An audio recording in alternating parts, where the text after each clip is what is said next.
Glorioso Dios, Señor, justicia nuestra, esta es mi causa y vengo a ti a presentar. Los tribunales del mundo no me pueden ayudar. Vine a buscar respuesta en tu altar. ¿Debe un cristiano protestar? Esa es una gran pregunta que hoy en día se genera, y más en estos tiempos de protesta, ¿sí? En estos tiempos en donde se protesta por casi todo. Entonces se genera la inquietud, la interrogante: ¿debe un cristiano protestar? ¿Sí? Está en el deber, se le exige, se le manda, se le ordena, está entre los requisitos y las prioridades de un cristiano el participar de estas protestas. Bueno, miraremos qué dice la palabra de Dios en detalle sobre este tema, ¿sí? Aunque la Biblia no habla directamente de las protestas, sí nos da un entendimiento de cuál es la posición que toma la iglesia o los cristianos en particular en el mundo en el que vive frente al Estado, el gobierno, cómo debe reaccionar frente al Estado, ¿sí? Cuál es su condición de sumisión y cómo debe vivir en medio de la sociedad bajo las leyes que están puestas en su nación. Entonces, la pregunta dice: ¿debe un cristiano protestar? ¿Debe? Pues no hay un mandamiento específico en el que se le mande a un cristiano a hacer esto. Pero la palabra cristiano contiene en sí el contenido o el significado de un seguidor de Cristo, un seguidor de Jesucristo. Y si es un seguidor de Jesucristo, debe vivir como Jesucristo vivió en este mundo, obviamente, ¿sí? Y Jesucristo, una persona completamente sumisa, sometida a la autoridad, con una disciplina santa y pura a la hora de respetar a las autoridades superiores, aun siendo él una autoridad superior por encima de todos nosotros, siendo Dios hecho carne. Entonces, ¿qué quiere decir la palabra protesta? La palabra protesta es una manifestación de oposición o desaprobación respecto de una cosa que se considera injusta o que viola los derechos dados a los ciudadanos, a lo cual muchos responden de una manera conforme a la ley institucional que los ampara en la Constitución Nacional de cada país. Ahora bien, no todos los ciudadanos actúan en las protestas bajo el respaldo de las leyes que los protegen, sino que violan ellos sus mismos derechos y violentan los derechos de los demás, quedando así ellos mismos desprovistos de cualquier amparo justo para ser salvaguardados por el mismo Estado. Nosotros los cristianos o hijos de Dios, quienes creemos que Él es el único ser justo y equitativo, es el Altísimo, que gobierna los cielos y la tierra, entendemos bajo la luz de la palabra que nuestra misión es ser luz y sal, pacificadores y amorosos en este mundo, siempre y cuando esté a nuestro alcance el poder bendecir y conservar los valores morales de Dios sobre este mundo. Levantar la voz pacíficamente hasta donde nuestra conciencia cristiana nos permita hacerlo, ya que entendemos que la justicia puede ser hecha por nuestras manos en un grado mínimo en este mundo a través de nuestras buenas obras y según desde donde podamos influenciar nuestra sociedad según el llamado y el servicio que prestemos. Habacuc es un gran ejemplo. Habacuc ha sido llamado el profeta de la justicia social, pues este profeta vio a su sociedad llena de corrupción y engaño, no muy lejano a la realidad, lo que hoy en día vivimos nosotros. Violación a las santas leyes de Dios. Las injusticias de su sociedad lo llevaron a clamar a Dios desesperadamente por justicia, pues él sabía que suyo es el poder, el reino y la majestad por los siglos de los siglos. Que él pone reyes y quita reyes, eso lo sabía Habacuc, por eso clamó a Dios. Entonces, cuando Dios rompió su silencio y dio respuesta a Habacuc, no fue la mejor noticia para el profeta, pues Dios le manifestó su soberanía y el juicio justo que había destinado para su nación. Dios determina juicios justos, santos y verdaderos sobre las naciones porque todas las naciones les son como la gota de agua que cae del cubo y como menudo polvo en las balanzas les son estimadas. Así pues que estamos llamados a hacer justicia según la justicia que esté en nuestro carácter ante los demás, pero no estamos llamados a volver el mundo un lugar más justo y pelear por todos los derechos humanos. Estamos llamados a presentar el Evangelio de la justicia de Dios en Jesucristo y así poder llevar a las personas al reino de Dios. Así que pensemos en esto. Haz la máxima justicia que esté a tu alcance y según el llamado y el lugar en donde te encuentres, y según tengas oportunidad de mostrar todo el bien que está en ti y en mí por Jesucristo. Pero recuerda que la justicia que haces siempre representará la justicia que te gobierna, o sea, la de Dios y su palabra. Eso es un pensamiento valiosísimo. Esa realmente es nuestra posición dentro de la sociedad, ¿sí? Que nuestra justicia sea la justicia que gobierna en nuestro interior. Entonces, vivimos una situación actual. Hoy en nuestra nación se ha despertado el león dormido que estaban los ciudadanos. Se han despertado con un hambre de justicia que no es la que Dios desea que tengamos. Una justicia que está llena de ira, en donde no obrará jamás la justicia de Dios. La verdadera justicia de Dios viene de buscar su reino, que va ligado a la justicia verdadera de su palabra, y todas las cosas vendrán por añadidura. La paz, la bondad, el amor, la misericordia, todas estas virtudes que provienen de un reino en el que mora la justicia, ese reino no podrá ser realidad por ahora hasta que el hombre siga gobernando de este lado de la eternidad. Hasta el día de hoy seguimos esperando el cumplimiento de las palabras del profeta Isaías dadas en el capítulo 33, verso 22, que dice: porque Jehová es nuestro juez, Jehová es nuestro legislador, Jehová es nuestro rey, él mismo nos salvará. En este texto nosotros podemos ver que el profeta proclama, y dice: el Señor es el juez, o sea, Él tiene el juicio, Él puede juzgar, Él es el único que puede juzgar lo bueno y lo malo. Él es el legislador, Él es el dador de la ley, lo cual lo hace el único que tiene el derecho para juzgar. Jehová es nuestro rey, Él es el único que puede gobernar justamente, perfectamente, con lleno de bondad, lleno de misericordia, lleno de poder y someter todas las cosas para Él. Él mismo nos salvará, dice el profeta. Entonces, el mundo está lleno de corrupción. El mundo está lleno de jueces corruptos, legisladores, una ley que está corrompida y gobernantes y reyes completamente caídos, con mentes caídas. No tienen sabiduría para reinar y tampoco quieren obtener una verdadera sabiduría de parte de Dios. Y al final el profeta dice: Él mismo nos salvará. Entonces, cuando todas estas cosas estén en un solo poder, en la mano de nuestro Dios, el mundo cambiará, el mundo será salvo completamente. Ahora bien, debe gobernar Dios directamente en este mundo para poder tener el alcance de una justicia global y una paz eterna. Se pelea a favor de los mal llamados derechos porque se defienden derechos inmorales, injustos, y solamente para cobijar y respaldar los pecados de corrupción de esta humanidad. Entonces se pelea a favor de los mal llamados derechos, los cuales son inmorales. Se declaran leyes en contra de todo lo que se llama Dios. Se lucha en contra de la imposición de impuestos abrumadores. Cada día vemos al mundo ir más en picada, todo aquello que la palabra de Dios ya ha destinado que sucederá. Sabemos que en el futuro el impuesto será tan devastador que se comprarán 2 libras de harina por un denario, lo cual equivalía al salario de un solo día de trabajo.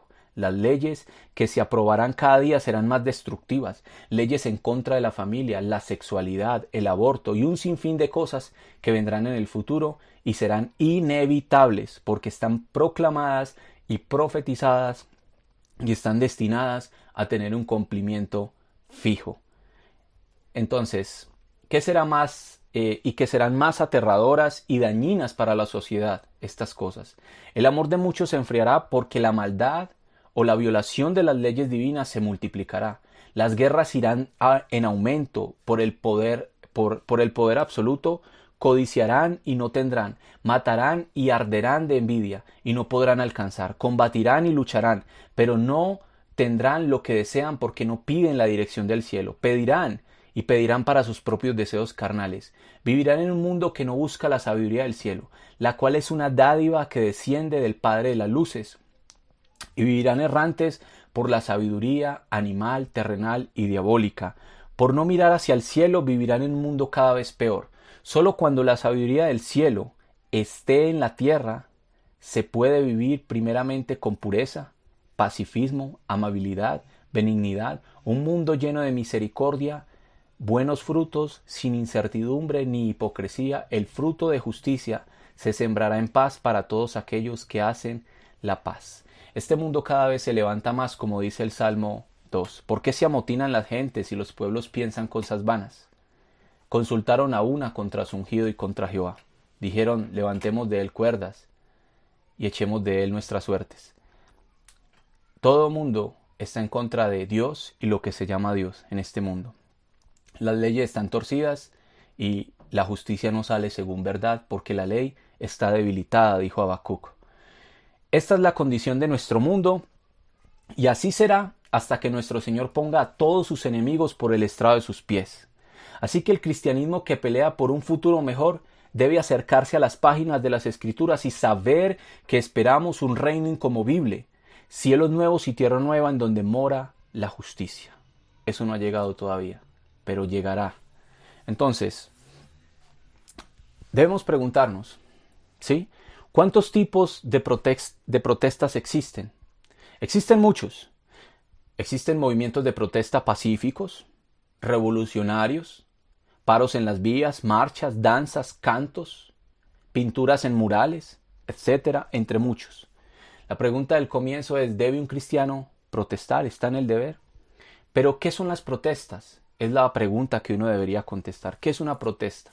Bueno, estamos viendo que pueden ser pacíficas, revolucionarias, paros en las vías, marchas, danzas, cantos, pinturas en murales, etc.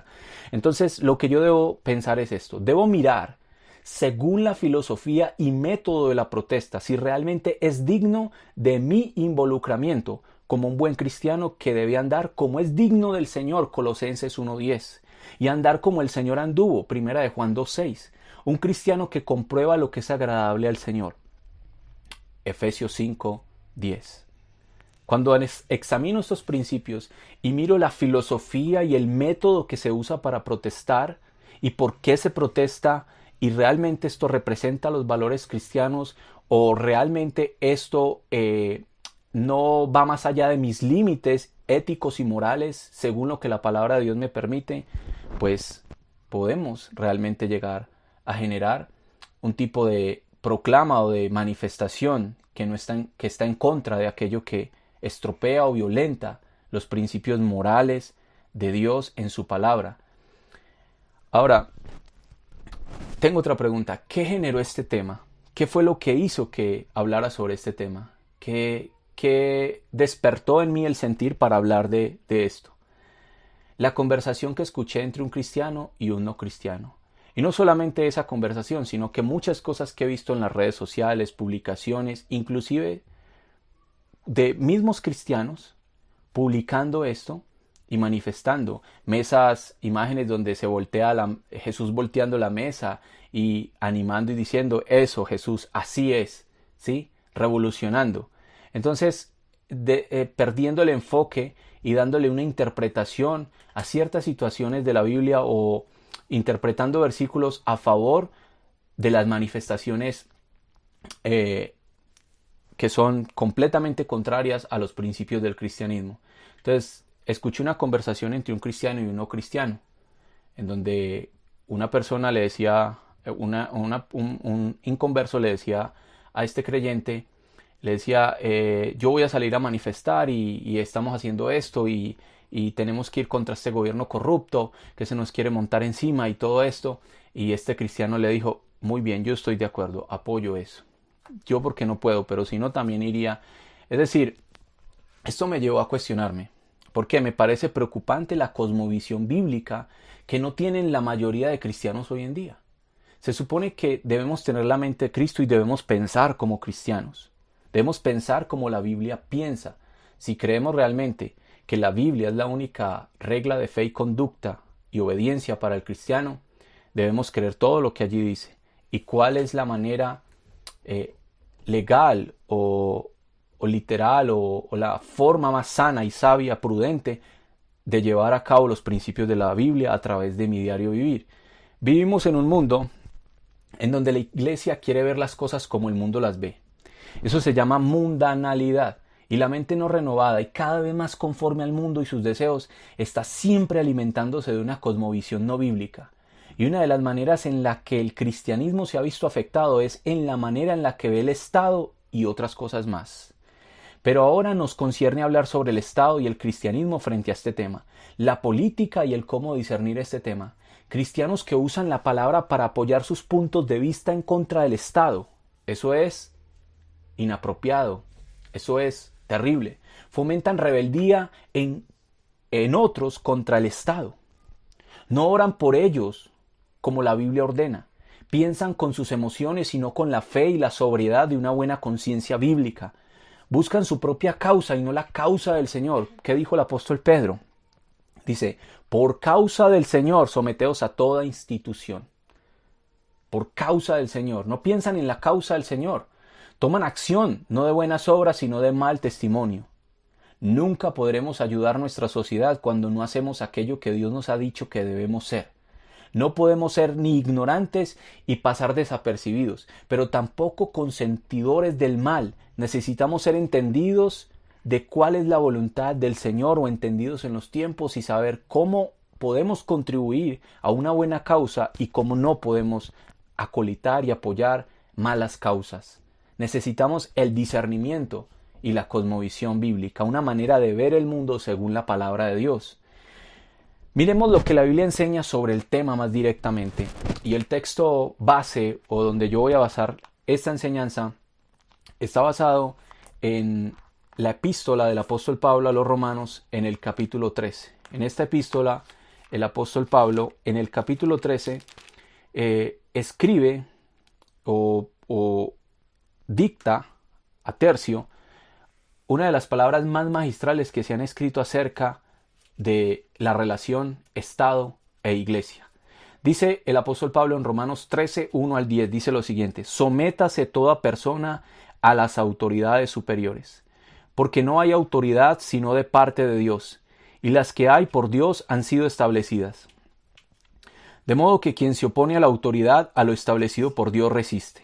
Y los que resisten acarrean condenación para sí mismos, porque los magistrados no están para infundir temor al que hace el bien, sino al malo. ¿Quieres pues no temer la autoridad? Haz lo bueno, y tendrás alabanza de ella, porque es servidor de Dios para tu bien. Pero si haces lo malo, teme, porque no en vano lleva la espada, pues es servidor de Dios, vengador para castigar al que hace lo malo. Por lo cual es necesario estarles sujetos, no solamente por razón del castigo, sino también por causa de la conciencia. Pues por esto pagáis también los tributos, porque son servidores de Dios que atienden continuamente a esto mismo. Pagad a todos lo que debéis, al que tributo, tributo, al que impuesto, impuesto, al que respeto, respeto, al que honra, honra. No debáis a nadie nada, sino el amaros unos a otros, porque el que ama al prójimo ha cumplido la ley. Porque no adulterarás, no matarás, no hurtarás, no dirás falso testimonio, no codiciarás, y cualquier otro mandamiento en esta sentencia se resume: amarás a tu prójimo como a ti mismo. El amor no hace mal al prójimo, así que el cumplimiento de la ley es el amor. Ahora, ¿cuál es el contexto en el que Pablo escribió estas palabras? Es un contexto de peligro, había amenazas. Era un contexto de persecución, los cristianos tenían que refugiarse, estaban huyendo.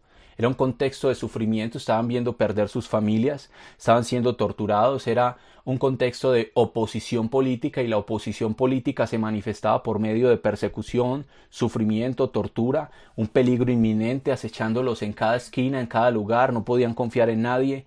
Tenían que usar claves, tenían que usar diferentes maneras de comunicarse, salir a escondidas, etcétera. Tantas cosas y tanta angustia y tanta zozobra vivieron nuestros hermanos en este tiempo. Era un tiempo de martirio, las peores muertes, torturas inimaginables. Se jugaba con ellos, se inventaba, se improvisaba, trataban de ser creativos con la muerte de estas personas, de estos creyentes. Tribulación, un tiempo de inestabilidad, muerte, pérdida, llanto, dolor, etcétera. Este era el contexto en el que estaban viviendo. Ahora, esta epístola fue escrita en el año 56 aproximadamente. Y sabemos que quien estaba al mando era César Nerón, uno de los emperadores más despiadados que ha existido y que existió en el Imperio Romano. Y fue uno de los más fieros enemigos y que acechó el cristianismo para devorarlo como un lobo devora las ovejas. Fue un contrincante tremendo para el cristianismo.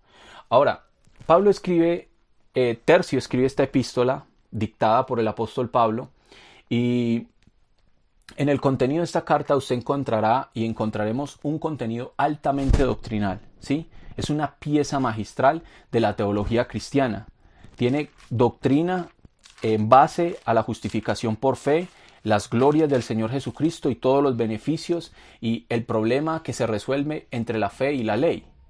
Pero el apóstol Pablo, en medio de todas las doctrinas que está predicando y en medio de todo lo que está exponiendo en cada capítulo, él va dejando perlas o va dejando pinceladas de aliento a través de esos aspectos doctrinales que está predicando para animar a sus creyentes que están perseguidos. Y él cree que la doctrina o la manera clara de pensar acerca del Evangelio, de Dios, de la justicia, de la redención, de la justificación, hace que el creyente tenga una base sólida para creer, para pensar en quien ha creído y para ser libre y entender la justificación y la victoria que se puede tener a través del Evangelio de Jesucristo. Y Pablo dice cosas como estas en el capítulo 8, verso 18. Él dice: pues tengo por cierto que las aflicciones del tiempo presente no son comparables con la gloria venidera que en nosotros ha de manifestarse. El capítulo 8 es un capítulo donde Pablo está hablando sobre la doctrina del Espíritu Santo. ¿Qué hace el Espíritu en nosotros? ¿Cómo vivimos bajo la ley de la influencia de ese Espíritu, el régimen, y cómo nos domina y cómo nos controla y cómo Él empieza a ser nuestro guiador y nuestra autoridad suprema en nuestra vida? Y cómo el Espíritu nos aleja de la carnalidad, nos aleja del pecado, nos ayuda a someternos a Dios porque la carne no quiere ni puede someterse a Dios.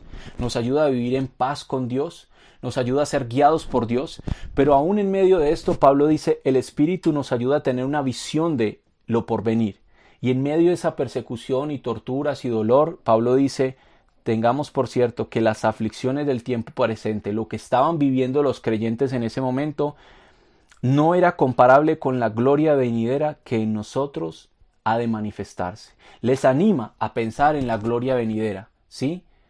En el capítulo 8, verso 26, ahí mismo en el mismo contexto, Pablo dice, y de igual manera el Espíritu nos ayuda en nuestra debilidad. Pues ¿qué hemos de pedir como conviene? No lo sabemos. Pero el Espíritu mismo intercede por nosotros con gemidos indecibles.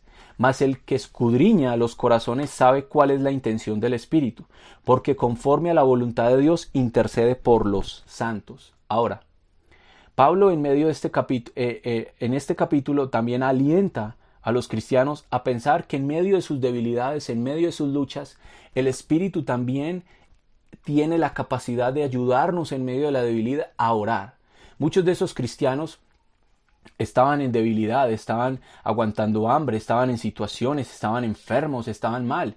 Y en medio de esa debilidad, ellos en el desespero quizás no sabían qué orar. Quizás oraban, Dios, quítanos este dolor, Dios, líbranos de este imperio, Dios, quítanos quizás oraban muchas cosas, pero Pablo les dice, a través de la doctrina del Espíritu, les dice, el Espíritu os ayudará en medio de esta debilidad, en medio de estas luchas. Y ustedes no saben cómo pedir. Él sí sabe cómo hacerlo y Él intercede por ustedes con gemidos indecibles. Aun cuando estos cristianos no tenían ni fuerzas para orar, el Espíritu sí sabía qué pedirle a Dios. Y conforme a la voluntad de Dios intercede por ustedes, dice. Entonces, como diciendo Pablo, ustedes tienen un poderoso aliado y un fuerte amigo en medio de la dificultad. Ahora, en el verso 28 al 39, el apóstol Pablo sigue declarando en este capítulo 28. El capítulo 8, verso 28. Y sabemos que a los que aman a Dios todas las cosas les ayudan a bien. Esto es, a los que conforme a su propósito son llamados. Pablo dice, y sabemos que a los que aman a Dios todas las cosas le ayudan a bien. Pablo los anima. Y le dice, ustedes aman a Dios. Y él dice, sabemos. ¿Sí? Pablo lo sabe y parece que los creyentes también lo saben. La palabra que Pablo usa para sabemos en el griego es eido, que quiere decir conocimiento por experiencia. Ellos por experiencia conocían las historias del Antiguo Testamento. Y esas palabras del Antiguo Testamento les daban esperanza y gozo en el creer. Que esas historias se escribieron para nuestra ¿qué? Edificación, para nuestro consuelo. Por el consuelo de las Escrituras recibir esperanza. Ellos habían visto, por experiencia conociendo la palabra de Dios, habían visto la vida de Daniel en medio del imperio de Babilonia, habían visto la vida de José en medio de los sufrimientos de Egipto, habían visto la vida de Nehemías, la vida de Esdras, cómo Dios en medio de todas esas cosas difíciles, todas las cosas a estos hombres les ayudaron para bien, ¿sí? Y entonces Pablo usa la palabra eido y sabemos, tenemos un conocimiento con experiencia de que a los que aman a Dios todas las cosas les ayudan a bien. Y estos hombres, Daniel y todos estos hombres del pasado, amaban a Dios y todas las cosas les ayudaron a bien. Y dice el versículo 31. ¿Qué pues diremos a esto? Si Dios es por nosotros, ¿quién contra nosotros? Nadie. Y el que no escatimó ni a su propio Hijo, sino que lo entregó por todos nosotros, ¿cómo no nos dará también con él todas las cosas? Totalmente sí, nos dará todas las cosas. ¿Qué sucederá? ¿Quién acusará a los escogidos de Dios? Dios es el que justifica. ¿Quién es el que condenará? No Nerón. Y no me condenará a un tribunal por decir que no quiero adorarlo, ni quiero declarar que es el Señor. ¿Quién me condenará? Cristo es el que murió, más aún el que también resucitó, el que además está a la diestra de Dios, el que también intercede por nosotros. ¿Quién nos separará del amor de Cristo? ¿Tribulación? ¿O angustia? ¿O persecución? ¿O hambre? ¿O desnudez? ¿O peligro? ¿O espada? Todas las cosas que estaban viviendo estos cristianos. Como está escrito, por causa de ti somos muertos todo el tiempo, somos contados como ovejas de matadero. Los cristianos estaban diciendo, todos los días estamos siendo muertos, todos los días estamos siendo como ovejas, matados sin ningún derecho, es decir, están pasando por encima de nosotros, vemos cómo matan a nuestros hijos. Y Pablo dice, eso está escrito, somos contados como ovejas de matadero, eso está escrito. Pero dice, verso 37, que aunque parece que estuvieran perdiendo, que el cristianismo estuviera en derrota, que hay un imperio que los está aplastando, dice, antes en todas estas cosas somos más que vencedores. Pablo usa la palabra vencedores para animarlos. Por medio de aquel que nos amó, por lo cual estoy seguro, no dice quizás, de pronto, lo más probable es que si han creído en el Señor, dice, estoy seguro de que ni la muerte, no porque le mochen, le decapiten la cabeza, lo crucifiquen, lo torturen, lo quemen, ni la vida, ni ángeles, ni principados, ni Nerón, ni potestades, ni los que gobiernan con Nerón, ni lo presente, ni lo porvenir, ni lo alto, ni lo profundo, ni ninguna otra cosa creada nos podrá separar del amor de Dios que es en Cristo Jesús, Señor nuestro. Pablo anima a los creyentes por medio de las doctrinas de la palabra, del evangelio en el que han creído, y en medio de eso mete o introduce pensamientos que animen al creyente a confiar en medio de esa persecución, en medio de ese dolor. Ahora, una de las cosas que los creyentes deberían hacer en esa época era declarar que César era el Curios, era el Señor, y era el Soter, el Salvador, ¿sí? Y en Romanos 10, 9, 11 dice, 10, 9 y al 11, dice que si confesares con tu boca que Jesús es el Señor y creyeres en tu corazón que Dios le levantó de los muertos, serás salvo. Porque con el corazón se cree para justicia, pero con la boca se confiesa para salvación.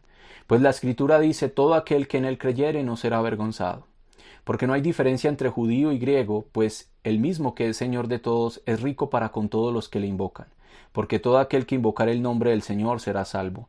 Muchas personas se paraban frente al César y les obligaban a confesar el nombre de César como Señor y Dios y Salvador.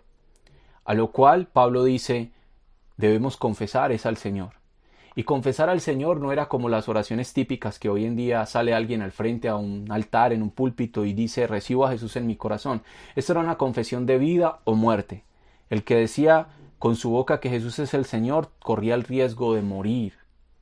Y el que decía, creo en mi corazón que Dios le levantó de los muertos, pues era una declaración de muerte prácticamente, una sentencia de muerte sobre sí mismo.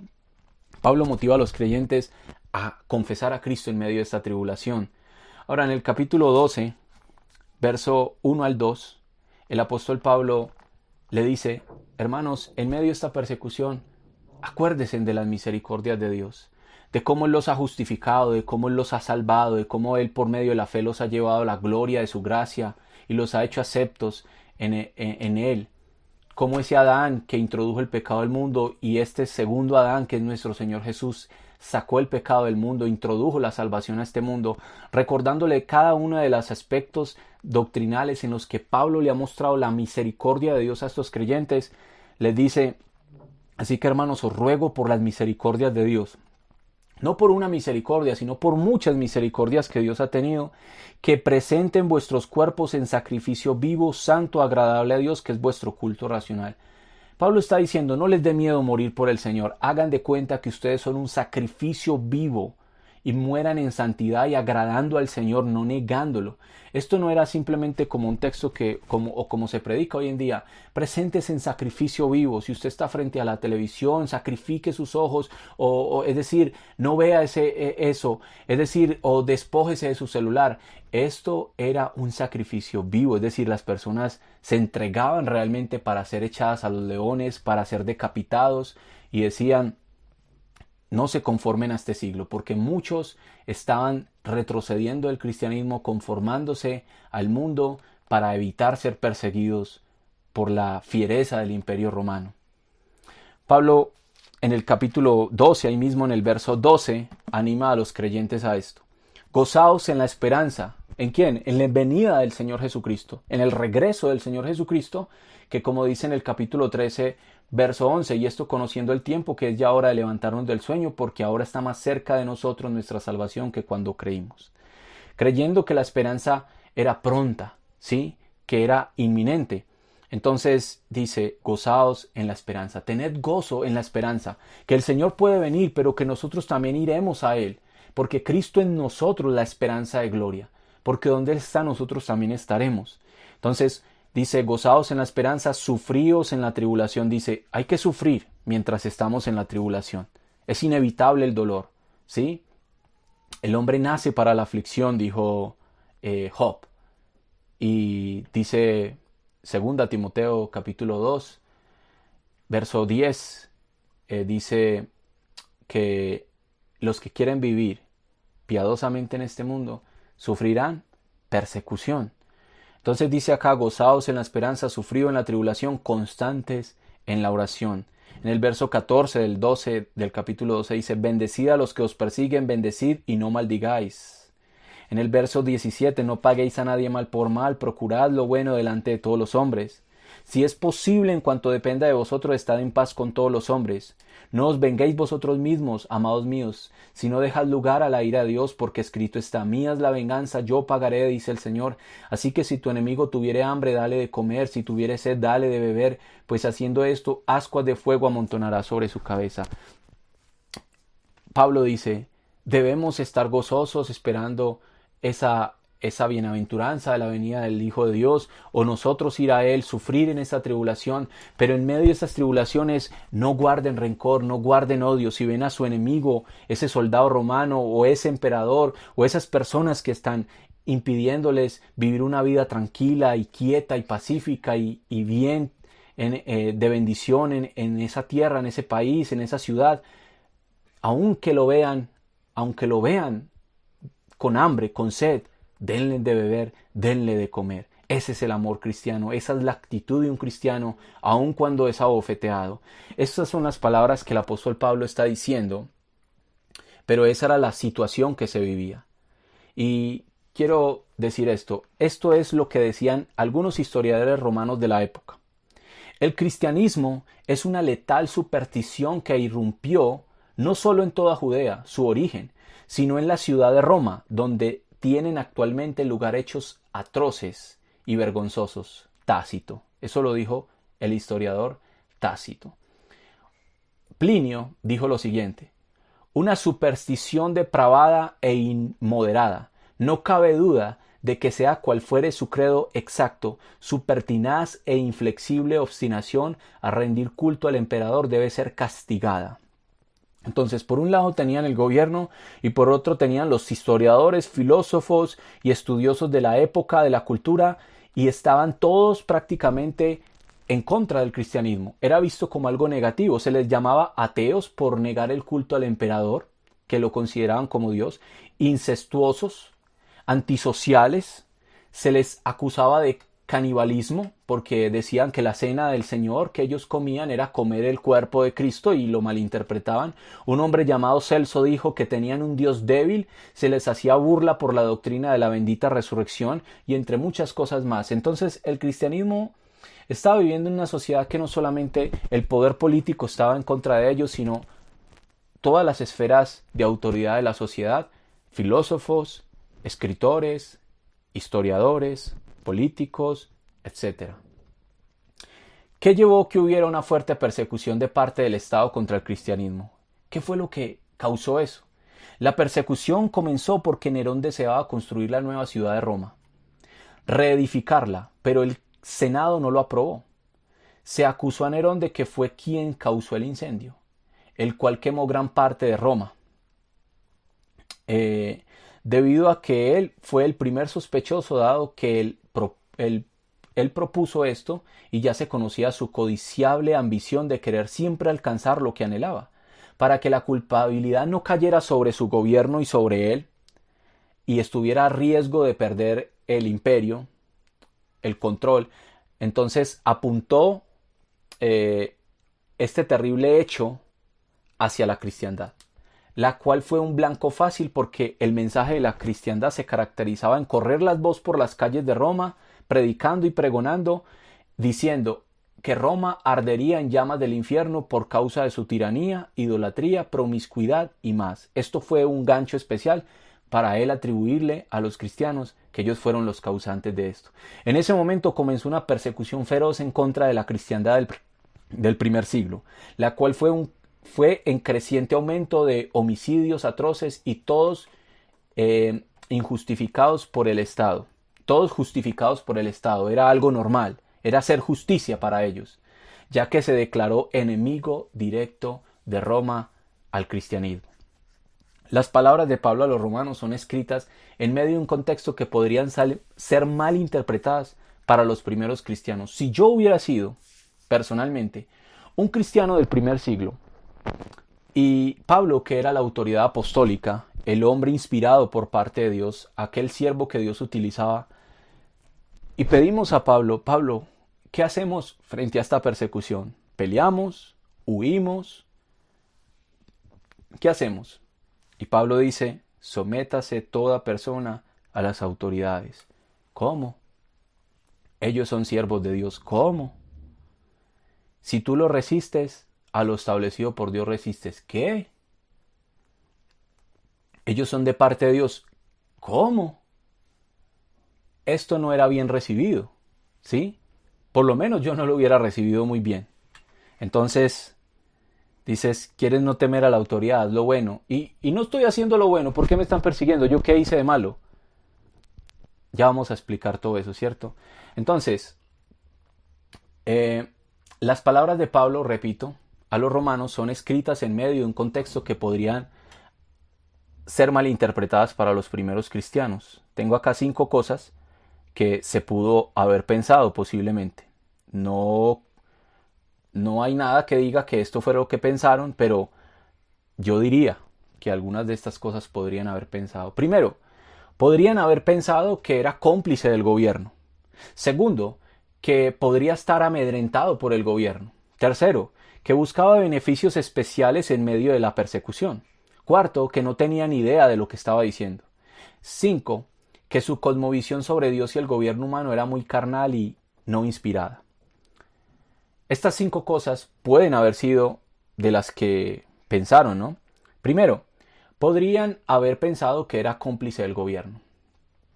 Pablo se opuso al decreto de Nerón y animó a Timoteo a someterse al decreto soberano de Dios. En 1 Timoteo 1:1, usted encontrará que Pablo le dice, Pablo, apóstol de Jesucristo, por mandato de Dios nuestro Salvador y de Jesucristo. ¿Sí? Leámoslo, lo leeré. En 1 Timoteo 1:1 dice, Pablo, apóstol de Jesucristo, por mandato de Dios nuestro Salvador y del Señor Jesucristo nuestra esperanza. El decreto que había salido de Nerón era que Nerón se había proclamado a sí mismo como Dios o como Señor y Salvador. Y en el tiempo en el que Pablo le escribe a Timoteo, están en persecución. Y Pablo le dice a Timoteo, Jesucristo te manda por mandato de Dios nuestro Salvador. Dios es el único Salvador y Jesucristo es la única esperanza nuestra. No es Nerón, es el Señor Jesucristo. Entonces vemos que podría haber pensado que era cómplice del gobierno, podrían haber pensado, pero este escrito nos muestra que no había ninguna complicidad, que el apóstol Pablo estaba en contra de todos los decretos blasfemos y perversos que hacía este hombre autodeclarándose o proclamándose a sí mismo como un ser divino. Entonces, segundo, algunos podrían pensar que estaba amedrentado por el gobierno. No, Pablo está amedrentado por el gobierno, por eso escribió esto, que debemos someternos y nos está subyugando. Pablo no tenía temor a morir. ¿Él qué dijo? Para mí el vivir es Cristo y el morir es ganancia. Filipenses 1:21. Él predicaba en la cárcel a los soldados. Los soldados se cambiaban cada 6 horas. Y cada 6 horas siempre estaba diciéndole a los hermanos, oren por mí para que sea fácil el dar a revelar el misterio en donde estoy, para que mis prisiones realmente tengan un significado. Pablo escribía en la cárcel, eso era un riesgo, eso no era fácil. No era fácil meter papel, es decir, y escribir y en medio de la oscuridad, en esos lugares tan oscuros. ¿Y cómo hacían para escribir? Solo Dios sabe, ¿cierto? Y Pablo lo hacía. Animaba a otros a seguir el camino de Cristo. ¿Sí? Es decir, él no estaba amedrentado por el gobierno, él mismo estaba sufriendo prisiones y cuando escribió muchas cartas las escribió en prisión y desde la prisión animaba a otros creyentes a caminar como Cristo. Anhelaba morir como Jesús. En Filipenses 3:11 él dice, y quiero ser también, o sea, quiero morir como el Señor Jesucristo. Entonces, esto no era un argumento válido. ¿Podría haber pensado que era cómplice del gobierno? Para nada. Que estaba amedrentado por el gobierno, no parecía un hombre amedrentado. Podrían haber pensado que buscaba beneficios especiales en medio de la persecución. No, Pablo está escribiendo esto y él busca beneficios especiales, como diciendo que él está apaciguando el cristianismo para que se someta y no se rebele. Pablo fue uno de los hombres que más sufrió persecución. Aun cuando tenía derechos, nunca los reclamó. Fue acusado injustamente, fue llevado a tribunales injustamente. Motivó a los ricos a no buscar su redención por medio de sus riquezas.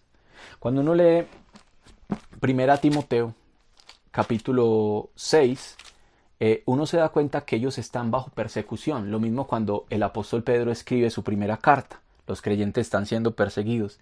Y esto es lo que el apóstol Pablo dice en 1 Timoteo 6:17. A los ricos de este siglo manda que no sean altivos, le dice a Timoteo, ni pongan la esperanza en las riquezas, las cuales son inciertas, sino en el Dios vivo que nos da todas las cosas en abundancia para que las disfrutemos. Que hagan bien, que sean ricos en buenas obras, dadivosos, generosos, atesorando para sí buen fundamento para lo porvenir, que echen mano de la vida eterna.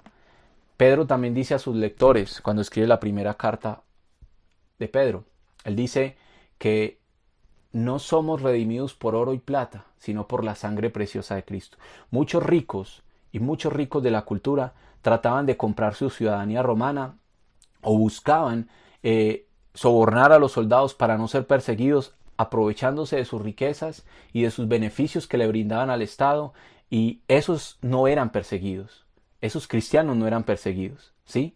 Entonces Pablo dice, las riquezas no son para autorredimirse y evitar este sufrimiento y evitar estas consecuencias, sino que en medio de ese dolor y en medio de todo eso, usar las riquezas para tener buenas obras, para apoyar al hermano que está siendo perseguido, para apoyar con recursos a aquella cristiandad que está siendo abofeteada y muerta y torturada, y hijos que están quedando sin padre, padres que están quedando destruidos sin hijos, eran para que se apoyaran los unos a los otros, no para estar autorredimiéndose en sí mismos con oro y plata.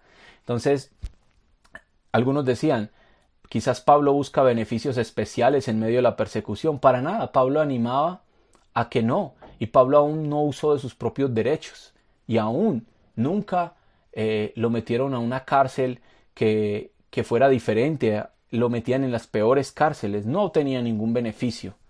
Entonces, algunos podrían pensar que no tenía ni idea de lo que decía, O sea, podrían decir, no, Pablo no sabe ni lo que está diciendo, nos está diciendo que nos sometamos a un gobierno tirano, corrupto, que nos está persiguiendo sin saber nosotros por qué, nos están inculpando de algo y no lo hemos hecho. Y quizás Pablo no tiene ni idea de lo que dice, pues Pablo estaba inspirado y pensaba como Cristo. Entendía el reino, Pablo tenía un entendimiento claro del reino venidero. Tenía unanimidad con los otros hombres inspirados, tenía idea de que vivimos en medio de dos reinos. Pablo era un hombre sobrio totalmente en lo que pensaba acerca de Dios y su reino, su palabra, las doctrinas, el pensamiento y la fe cristiana. Entonces no era un argumento, pero muchos quizás pudieron haber llegado a pensar eso. Quinto, que su cosmovisión sobre Dios y el gobierno humano era muy carnal y no inspirado. Podían haber pensado, decían, no. El gobierno de Dios es algo muy aparte y el gobierno de los hombres es algo muy aparte y estamos sometidos a Dios y no a los hombres, ¿sí? Entonces, sabemos que toda su teología o todo pensamiento que Pablo estructura acá, en Romanos 13, 1 al 10, está totalmente basado en el Antiguo Testamento. Cuando usted lee, sométase toda persona a las autoridades, cuando Judá fue llevado a Babilonia, siempre Dios le pidió a los profetas, a Jeremías, que le proclamara al pueblo que en Babilonia se debían someter a los gobernantes que iban a tener para vivir en paz. ¿Sí? Cuando Nabucodonosor fue levantado, en un versículo de Jeremías, no recuerdo en este momento, dice que Nabucodonosor fue levantado como siervo de Dios. Y acá dice que la autoridad es siervo de Dios. Todo lo que Pablo escribe acá está basado en lo que el Antiguo Testamento dice. Entonces, que dijeran que su cosmovisión sobre Dios y el gobierno humano era muy carnal y no inspirado, era un error, porque toda su teología y pensamiento estaba estructurado por el pensamiento de las Escrituras del Antiguo Testamento. Todo lo que Pablo cita acá y estructura y habla y comunica en este mensaje, lo puede encontrar toda a la luz del Antiguo Testamento. Entonces, esta porción de Romanos 13 es igual de inspirada que todas las Escrituras. 2 Timoteo 3:16 y 2 Pedro 3:15 y 16 nos hablan sobre la inspiración de las Escrituras y también la inspiración que Pablo tenía al estar escribiendo otras cartas y epístolas. Esta porción está en unanimidad con la doctrina apostólica. En Hechos 2:42 dice que perseveraban en la doctrina de los ¿qué? Apóstoles. Pedro pensaba igual que Pablo. En 1 de Pedro 2:13-17 dice, someteos a toda institución, al rey, ¿sí? A temed a Dios, honrad al rey, todo esto. Santiago, aunque no era un apóstol, pero sí un pilar en la iglesia primitiva, nos comunica lo siguiente. En Santiago 5:1 al 8, él nos dice lo siguiente. Santiago 5:1 al 8, él dice, vamos ahora, ricos, llorad y aullad, hablando de los altos mandos, por las miserias que os vendrán. Vuestras riquezas están podridas y vuestras ropas están comidas de polilla. Vuestro oro y plata están enmohecidos, y su moho testificará contra vosotros, y devorará del todo vuestras carnes como fuego. Habéis acumulado tesoros para los días postreros. He aquí clama el jornal de los obreros que han cosechado vuestras tierras, el cual por engaño no les ha sido pagado por vosotros, y los clamores de los que habían cegado han entrado en los oídos del Señor de los ejércitos. Habéis vivido en deleite sobre la tierra, y sido disolutos, habéis engordado vuestros corazones como en día de matanza. Habéis condenado y dado muerte al justo, y él no os hace resistencia. Por tanto, hermanos, tened paciencia hasta la venida del Señor. Mirad cómo el labrador espera el precioso fruto de la tierra, aguardando con paciencia hasta que reciba la lluvia temprana y la tardía. Tened también vosotros paciencia y afirmad vuestros corazones, porque la venida del Señor se acerca. Santiago también tenía un pensamiento parecido, el de someterse sea a las autoridades civiles, el Estado o a los altos mandos, es decir, a nuestros amos o a nuestros patrones. Él consideraba el principio de la autoridad igual que Pedro, que Pablo, había unanimidad en los escritos. Entonces, esta no fue la única vez que Pablo habló sobre el tema. No fue que Pablo escribió esto en Romanos 13 y ya.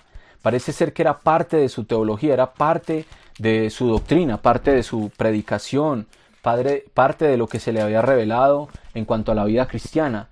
Entonces esta no fue la única vez que Pablo escribió sobre el tema. En 1 Timoteo 2:1-4 él dice que debemos orar por todos los hombres, por los que están en eminencia, para que vivamos quietas, reposadamente y piadosamente en este mundo. En Tito 3:1-3 dice que debemos orar, ¿sí? Y que debemos someternos y no ser rebeldes ante las autoridades. Entonces Pablo escribe en los Romanos, escribe en Timoteo, escribe en Tito. Era algo muy recurrente en sus escritos.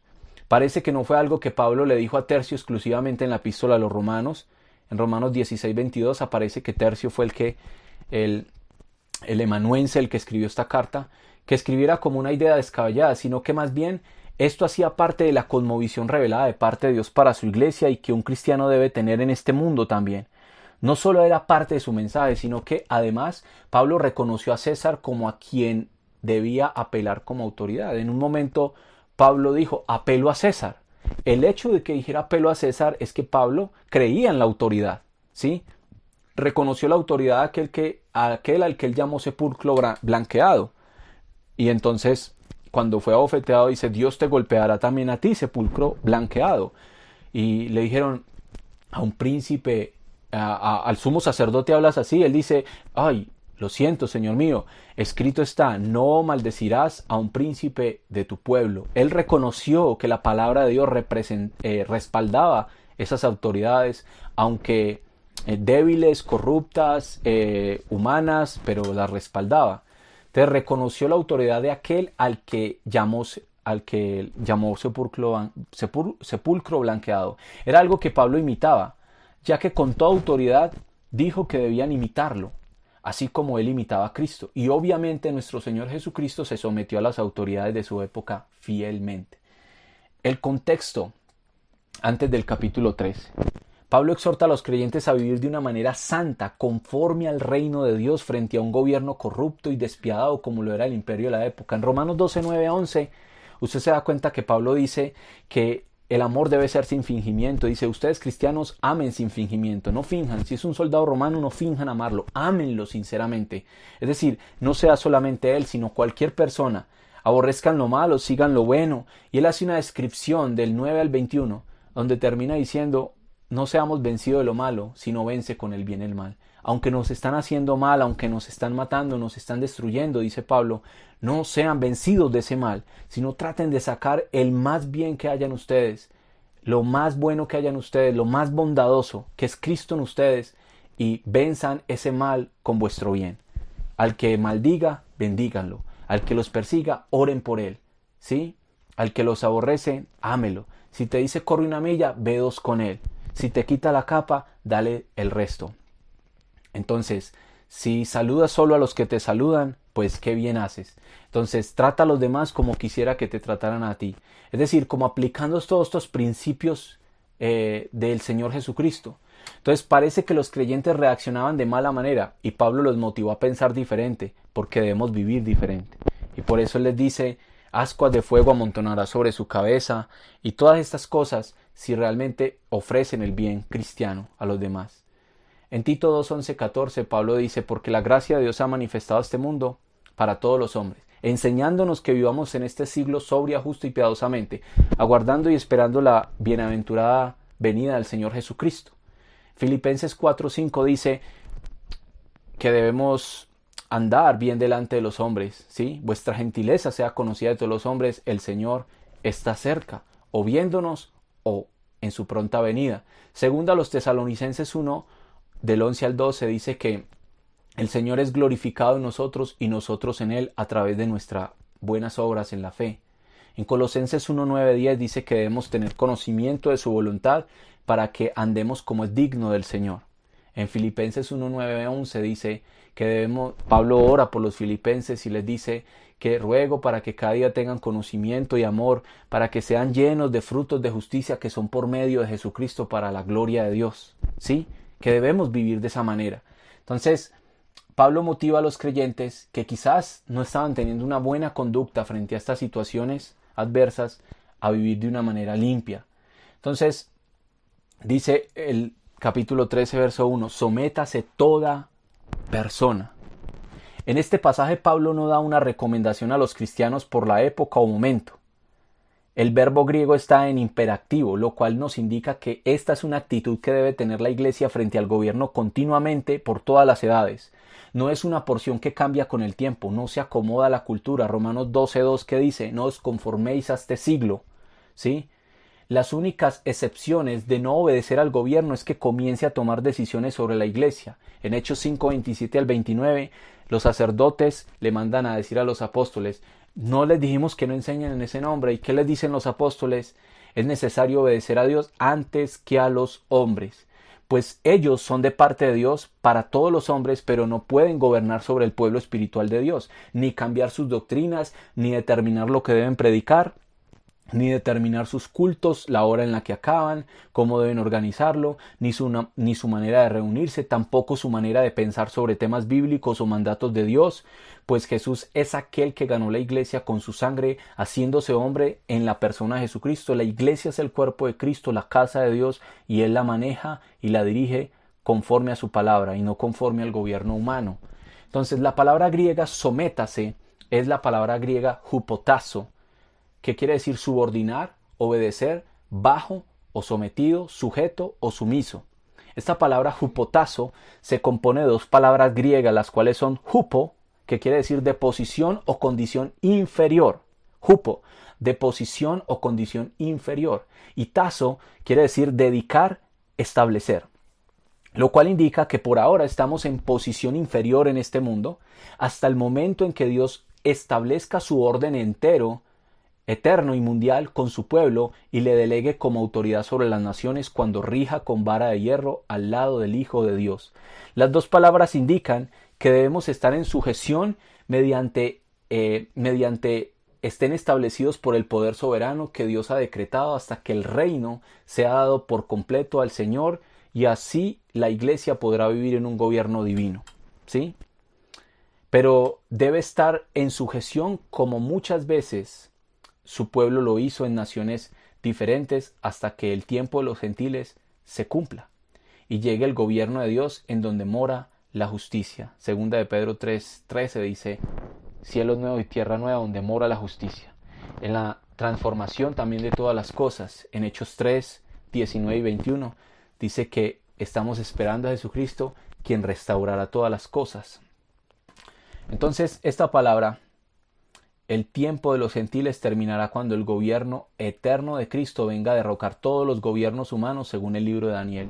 En el libro de Daniel nosotros vemos que Nabucodonosor tiene un sueño en el capítulo 2 con una estatua, ¿cierto? La cabeza de oro y así sucesivamente por diferentes metales, ¿cierto? Diferentes calidades de metales. En el capítulo 7 vemos que Daniel ya propiamente él mismo tiene un sueño, una visión en la que él ve diferentes bestias que representan diferentes imperios terribles, ¿cierto? Y lo que muestra es cómo Dios ve los reinos y cómo el hombre ve los reinos. Nabucodonosor los ve muy lujosos, muy buenos, muy perfectos, pero Dios los ve como bestias espantosas, terribles, gobiernos salvajes. Entonces, posiblemente el tiempo de los gentiles comenzó desde Nabucodonosor, el imperio babilónico, pero según en la visión de Daniel y en la visión de Nabucodonosor, cuando Nabucodonosor ve la estatua, ve todos los imperios y lo que termina con esos imperios y cuando acaba el tiempo de esos gentiles es cuando viene la roca del cielo, no cortada ni hecha a mano, que viene, que es el reino eterno del cielo, que es el reino de Jesucristo. Solo ahí acaba el tiempo de los gentiles, cuando venga el gobierno del Mesías, el gobierno del Cristo. Entonces la palabra sométase es una palabra con un sentido enérgico que conlleva en sí misma una idea de carácter militar. Ejemplo, un militar que se somete a su superior porque reconoce su autoridad, ¿sí? Que siempre está como sumiso, escuchando órdenes y que le fomenta el orden, lo cual implica que estamos bajo sujeción y rebelarnos contra aquello que Dios ha establecido como un orden programado para sus propósitos en este mundo es sufrir la transgresión debida de nuestros actos al querer ir en contra de su voluntad divina. Es decir, nosotros la iglesia no estamos ahorita para gobernar.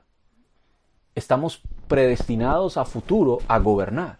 Y el Señor ha dicho, y gobernarán, y el mundo es vuestro, y ustedes juzgarán a los ángeles. Y nos ha dicho cantidad de cosas en la palabra, pero ahorita estamos en hupotazo, es decir, hupo, estamos subordinados, estamos por debajo, porque en este mundo hay una autoridad que Dios ha delegado para restringir en cierto aspecto la maldad, ¿sí? Entonces, estas palabras son dichas por el mayor teólogo y más alto adoctrinador que ha tenido el cristianismo. Son indudablemente una pieza maestra en la teología bíblica en cuanto al pensamiento cristiano sobre las autoridades superiores, como él las llama. Sométase toda persona, dice Pablo. Pablo no escribe solo que la iglesia se debe someter, él comunica que todos deben hacerlo, y todos abarca a judíos y griegos, como él lo menciona varias veces durante la carta. En Romanos 1:16 usted se da cuenta que él dice, primeramente a los judíos, después a los griegos. En Romanos 2:9-10 él dice, primeramente a los judíos y después a los griegos. En uno hablando sobre el evangelio de la justicia de Dios para todos, y en el capítulo 9:10 hablando sobre el juicio para todos.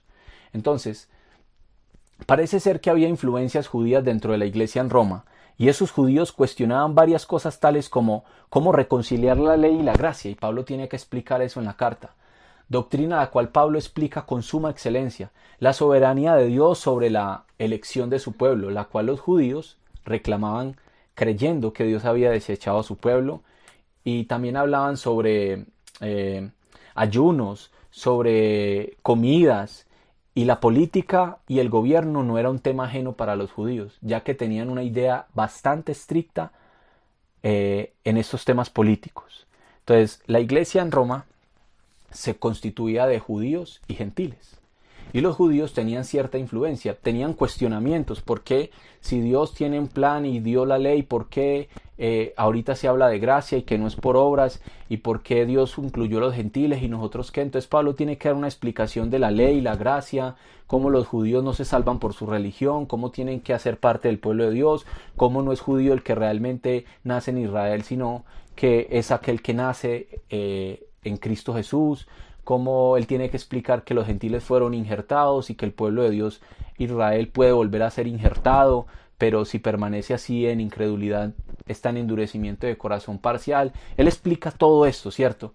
A cuestionamientos que los judíos tenían, pero posiblemente los judíos, como tienen una idea, o siempre han tenido una idea sobre los gobiernos de este mundo, no era la misma que el apóstol Pablo tenía, y quizás fomentaban desorden dentro de la iglesia. Entonces, ¿qué pensaban los judíos sobre el gobierno? Los judíos creían en un Mesías libertador político, el cual los libertaría de los imperios paganos y traería a Jerusalén la paz y la libertad como nación teocrática, estableciendo al rey David, o Ben David como ellos lo llaman. Posiblemente estos nuevos judíos cristianos proponían la idea de que, siendo la iglesia la institución de Dios sobre el mundo y quien tenía las leyes del reino de los cielos, podían gobernar mejor y desearían desmontar el poder romano y así traer el reino de Dios a plenitud, y más cuando fue una de las épocas en las que más el cristianismo logró expandirse. Entonces creían que podían llegar a cumplir ese propósito. Pablo dice, sométase toda persona, toda persona. Pablo abarca aquí a toda persona y no solo a la iglesia. Toda persona está sujeta bajo este mandato, ya que las autoridades son aquello que Dios ha establecido y ha permitido para restringir el mal de este mundo. Note lo que escribe Pablo.